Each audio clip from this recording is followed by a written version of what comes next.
Vans అన్నిటినీ check చేయడం జరిగింది. వీళ్ళు ఖచ్చితంగా ఒక 5 డాక్యుమెంట్స్ పెట్టుకోవాలి.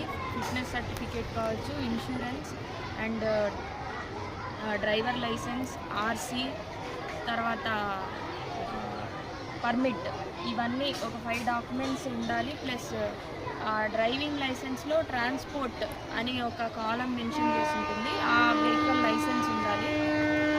వీటన్నిటిని చెక్ చేసినప్పుడు ఆదోనిలో ఆల్మోస్ట్ ఆల్ కంప్లీట్ అయ్యాయి. ప్రతి స్కూల్ అండ్ కాలేజెస్లోనూ ఈ 5 certificates up to date maintain చేస్తున్నారు యాజ్ పర్ ఎంఈఐ గారి ఇన్స్పెక్షన్ ప్రకారము.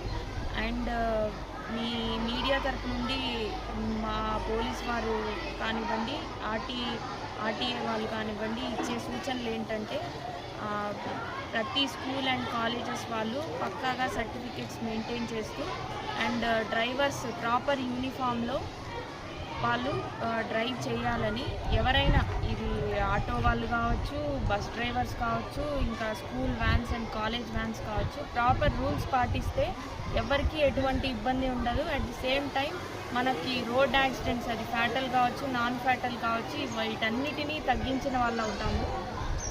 అండ్ స్పీడ్ లిమిట్ కూడా మనకి ఎంత స్పీడ్ లిమిట్లో వెళ్ళాలో అంత స్పీడ్ లిమిట్లోనే వెళ్తే ఇలాంటి స్కూల్ వ్యాన్స్ కానివ్వండి, కాలేజ్ వ్యాన్స్ కానివ్వండి, ఏవి కానీ యాక్సిడెంట్స్కి గురవ్వకుండా ఉంటాయి. ప్రతి ఒక్కరూ ట్రాఫిక్ రూల్స్ని పాటిస్తే మాత్రం చాలా వరకు యాక్సిడెంట్స్ని మినిమైజ్ చేయొచ్చు. Thank you.